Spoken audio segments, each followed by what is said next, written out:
Hey folks, it's Ray with Taste Radio. Right now I'm honored to be sitting down with Will McDonald, who is the Vice President DMM of Beverages at Walmart. Will, great to see you.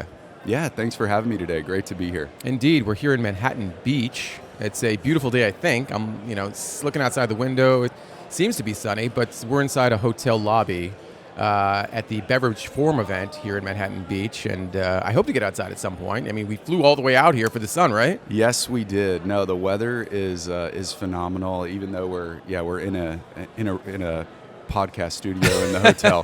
We are in a podcast studio. Our team did an amazing job creating this studio. We've got a backdrop, we got tables, we got professional microphones, cameras, we got the whole thing going on here. It's an honor to be here. It's an honor to have you. Thank you so much again for joining us. Walmart. You've been with the company for some time. Yeah, 13 years now. Okay, awesome. Yep. I have to admit, I was scrolling through your LinkedIn page, looking at your experience, and I saw one of your first jobs at Walmart was being in charge of gift cards. Yes. Okay, gift cards. How does that work? Yeah, so actually my first buying responsibility was being over gift cards. So if you think about everything from Walmart gift cards to Starbucks to PlayStation and all of those things that we sell at the front of the store near the checkouts, that was the program that I got to manage. And so I learned a lot about the restaurant industry and gaming and also just how the details of payments work behind gift cards. So a little bit of a non-traditional merchandising category, but it was really cool to jump into merchandising and learn that way.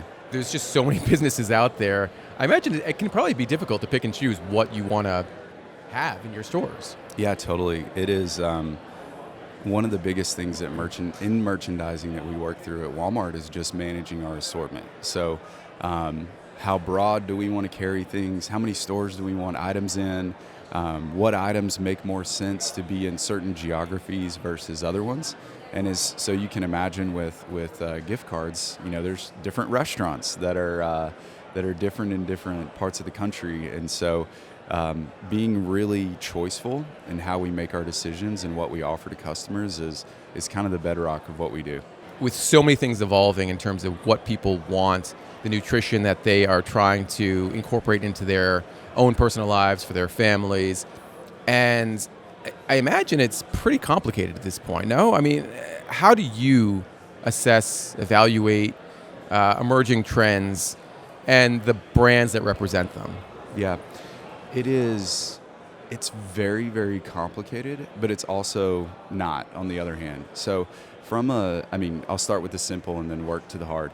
From a simple standpoint, what we are trying to do at Walmart every single day is offer our customers the brands and the items and the ingredients and all of those things that they want and that they're looking for. And so we have a lot of different tools and resources and data to search through those things and to find what they're looking for. And then it's our job to make sure that we get it on the shelves and present it to them so that they can purchase it.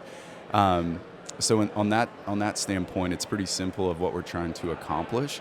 I think where it gets really tricky and a little bit more difficult is the how. And that is, there is, as you mentioned, there's no shortage of brands, no shortage of trends, no shortage of the next ingredient, the next thing that is coming.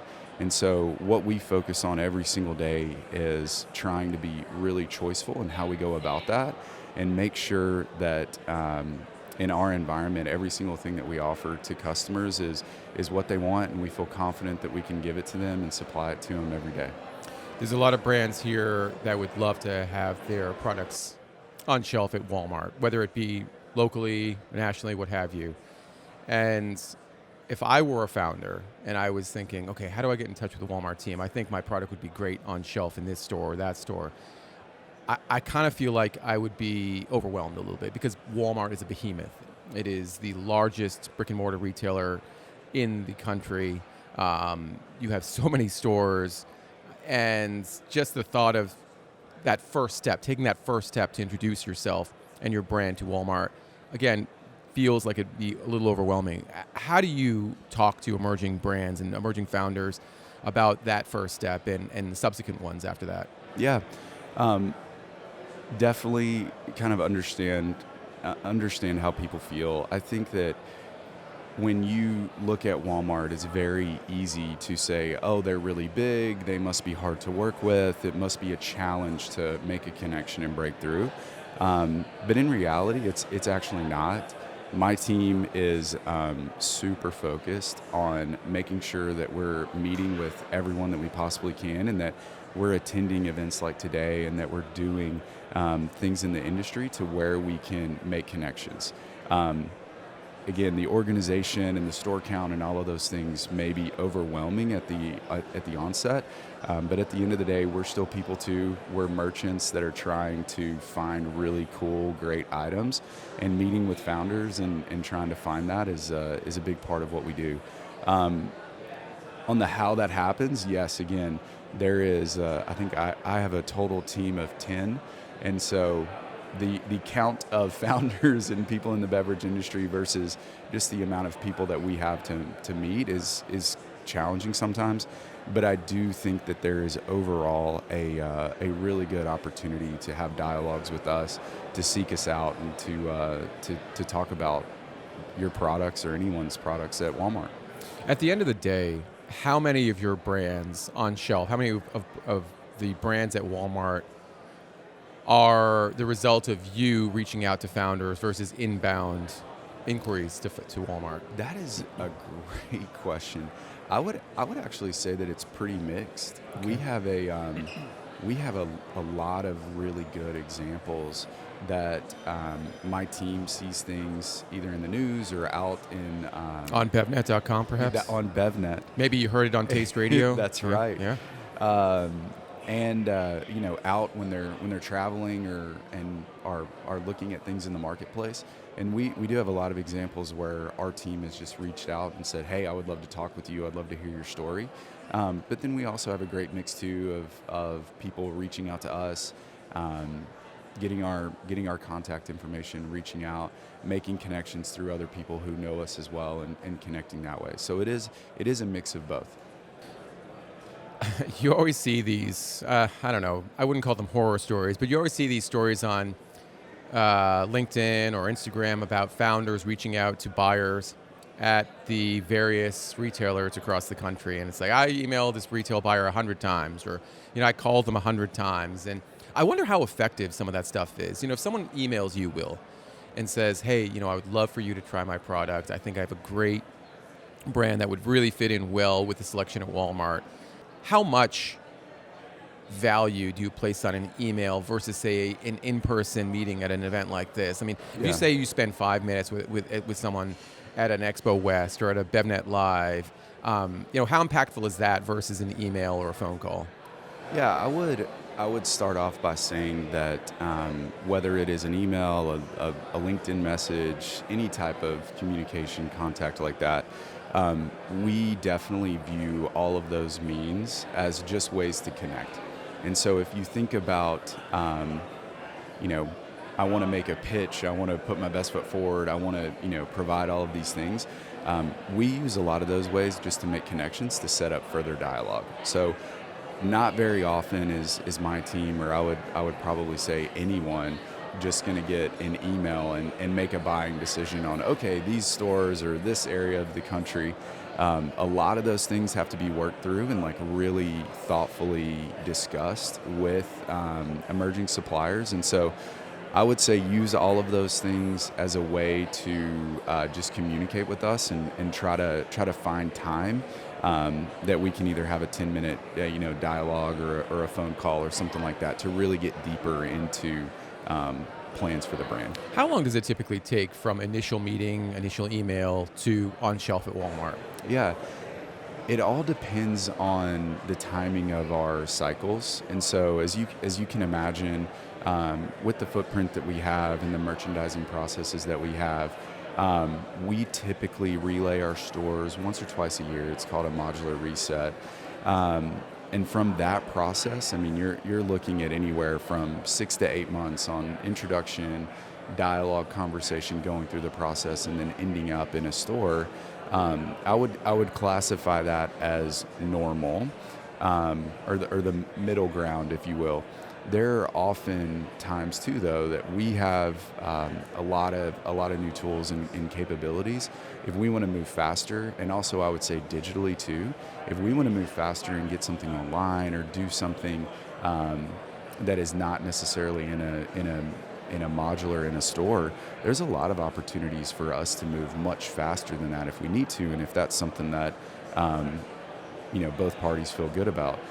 The other thing that I would say too is that sometimes it also takes a lot more time. We've had a lot of dialogue and conversations with brands on, hey, we're going through the process, and then we both kind of agree that, hey, this may not be the right time. This we're having some things that we're working through, or the brand is working through marketing or manufacturing or fill in the blank. And sometimes those conversations have to happen over months and years to make sure that we get the timing right whenever we're ready. Yeah, clearly, with some early stage brands or even emerging brands that are 2-3 years in, they may not have the production capacity, may not have the distribution muscle that they need to be able to be in Walmart or any other retailer for that matter consistently enough for your needs and for your customers' needs. I have to wonder, though, whether or not that affects your interest in the brand sort of long term. I mean, if they can't fill a need, if they can't fill your shelves in the timeline that you want them to, I would think perhaps there's another brand out there that will do that instead. How competitive is it and specifically as it relates to early stage brands, a year to 5 years in, how competitive is it to get on shelf at Walmart? I would say a couple of different things there. I first want to kind of address what you were talking about on, hey, if we're delayed, or does Walmart or does anybody lose confidence from a merchant standpoint on my team on we had to delay or because we're still working through things. I can tell you 100% that we would much prefer doing it right at the onset as opposed to moving too fast and then having challenges. It is very difficult to overcome not being ready, launching anyway, and then having kind of ongoing challenges. And so our preference, no matter what, is that we want to do what is right by brands. We want to do what's right by us and our customers. And the best path forward is to go when everyone is looking at it and saying, okay, we're ready. The second thing I would say is that we truly can be as small or as big as we need to be. There are a lot of things that we do every single day that are big launches, innovation, and it is an easy decision to say, hey, this is something that we're going to take nationally, or this is something that we're going to go in a pretty significant amount of stores in. We also have the ability to be as small as we need to as well. We can test in certain markets. We can test in certain categories. We have the ability to be very micro-focused as well, and oftentimes feedback from brands and from suppliers helps us shape that dialogue and how we want to go to market. What's the benefit of going micro? What's the benefit of being in a handful of Walmart stores? Because Walmart is a volume retailer. I mean, you sell not just pallets, but truckloads of pallets of products. So for a brand that's, relatively new to the market, maybe selling, a bottle a week per store, or 2 bottles a week per store, I mean, it doesn't seem like that has much of an impact for Walmart. So what's the benefit of your retailer, of your company doing such a thing? Yeah, I think the main thing that I would say is that it doesn't, yes, there's a lot of brands that are big and that move a lot of volume, but also we look at metrics that measure output per store or output per item per store. And so even if you're a brand that's in 100 stores and you are building momentum in those stores, it's very easy for us to have a dialogue that's data-driven that says, hey, we can make a strong projection that you, when you expand, will move from here to here because of how you're performing in these specific stores. Even though the overall case quantity or movement may be smaller, there's ways to equivalize it, and we look at that a lot. I do think that the other piece too is kind of like the phased approach, is that in a smaller group of stores or markets, we both have the ability to learn. There's a lot of things that our supplier partners and founders and emerging brands, once they get in the store, sometimes the variables are different than what they may have expected, especially if they've never been in a Walmart store. What the product looks like on the shelf, how is the packaging catching consumers' attention, how is our supply chain running seamlessly? A list of questions go on and on. And so a lot of times the ability to get a real world environment helps people make adjustments and changes for the better too. Lately on the podcast, I've enjoyed doing some word association with guests, and I'd love to do that with you as it relates to specific categories in the beverage industry. You ready?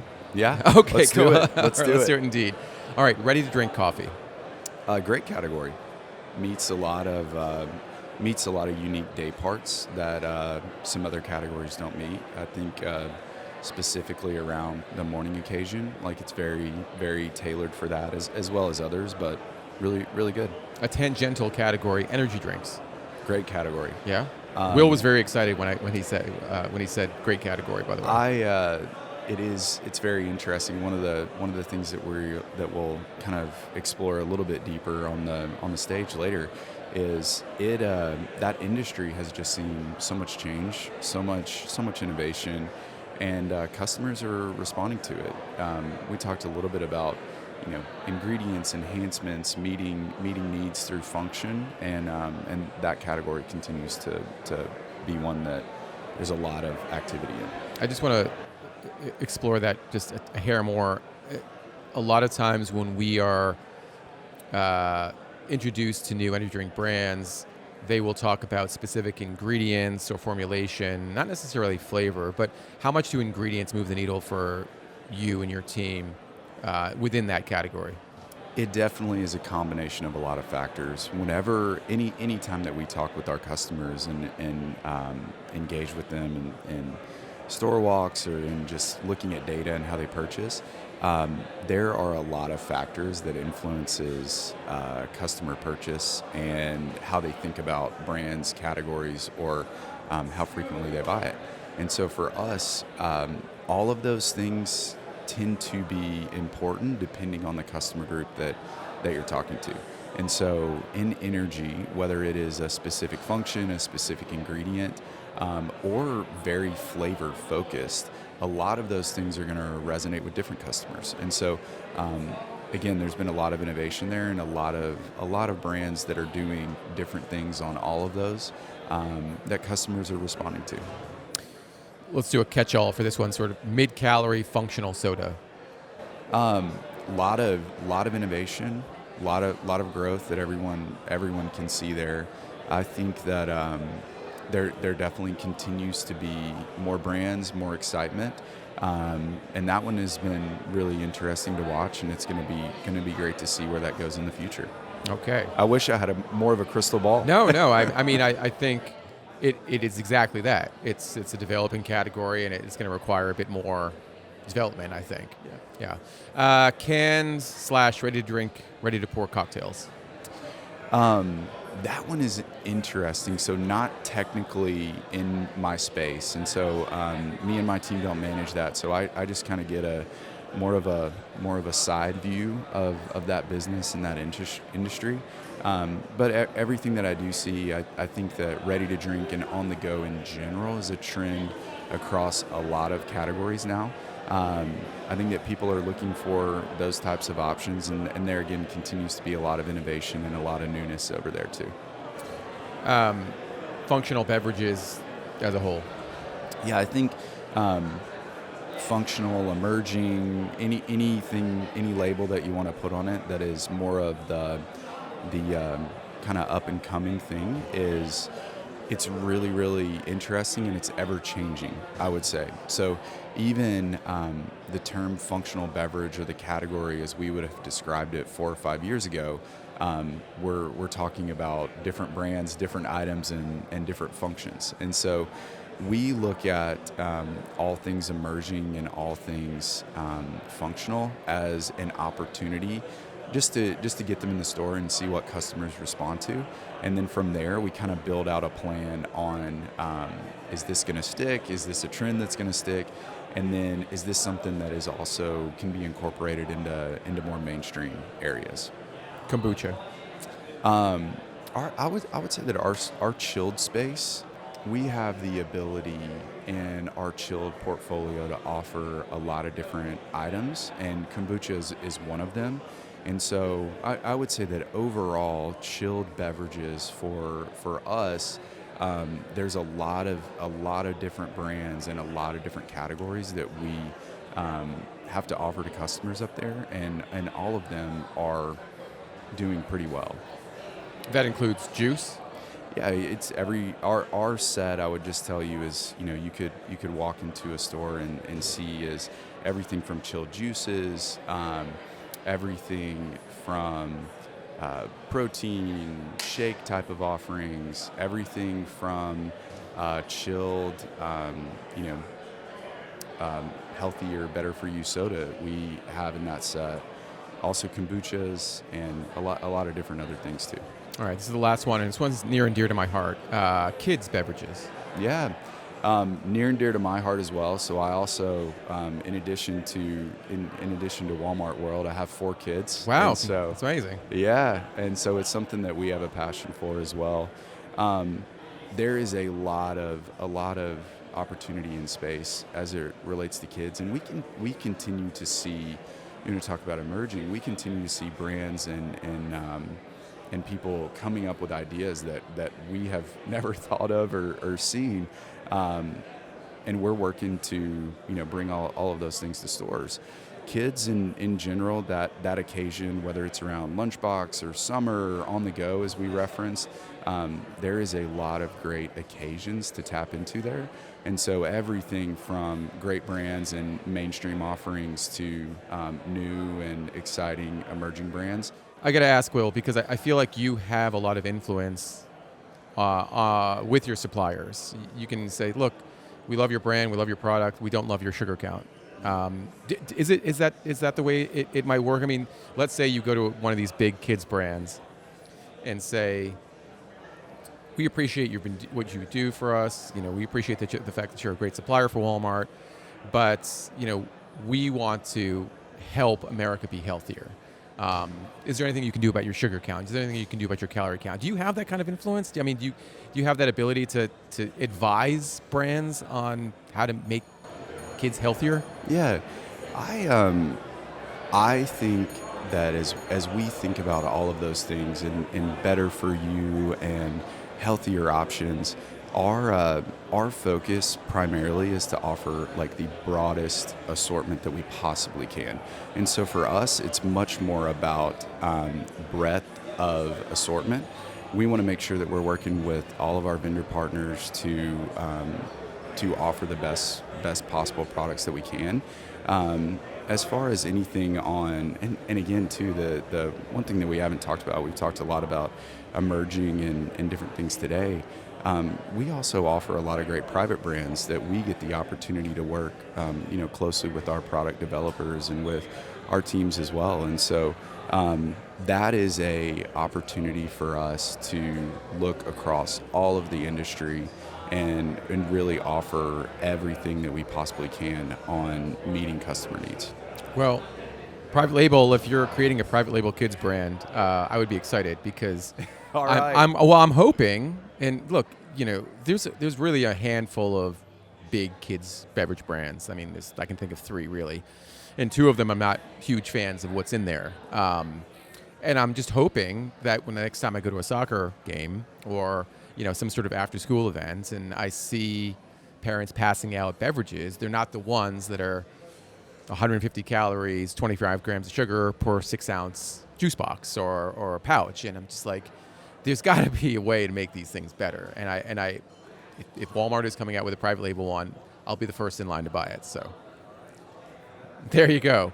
Will, I said I'd sit down with you I told your team 15 minutes. I think we've been chatting for about 25. Thank you so much for taking the time. I really appreciate it, and I'm sure our audience does as well. Yeah, thank you. I appreciate it. Thank you.